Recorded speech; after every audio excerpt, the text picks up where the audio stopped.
Here we have an equation. The equation above is true for all real values of x where a and b are constants. What is the value of ab? That is, we have to get the value of a times b. Okay, to get the value of a times b, we need the values of the two unknown constants a and b in this equation. We can use the Desmos to get the values of the two unknown constants a and b. For that, we have to take this equation as input in Desmos. If I want to graph this equation, I can take this equation as it is in Desmos. But my aim is not to graph this equation. My aim is to get the values of the two unknown constants a and b in this equation. In that case, when I take this equation as input, for each x I have to use x1, and instead of equal sign I have to use a tilde sign in Desmos.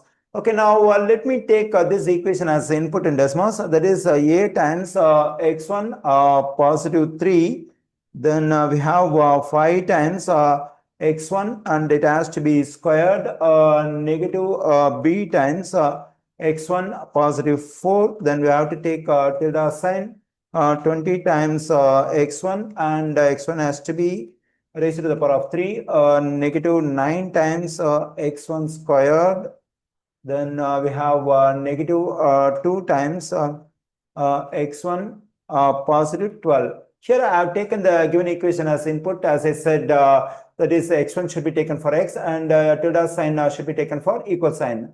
Since the given equation contains two unknown constants a and b, here I have to give two different real values as input for x1 in Desmos. Okay, now let me take input values for x1, that is x1 equals to, then we have to take square bracket. So I said we have to take two different real values as input for x1. Otherwise, what we can do is we can take 1, then 3 dots, then 10. So Desmos will take 10 values, 1, 2, 3, 4, 5, 6, 7, 8, 9, 10 as input values for x1. So now I got the values for a and b. A equals to 4 and b equals to 6. Okay, now let's get the product of a and b. That is a times b equal to 4 times 6. 4 times 6 is 24. Here I got the value of a times b, that is 24. We find 24 in answer choice C. The correct answer choice for this question is C.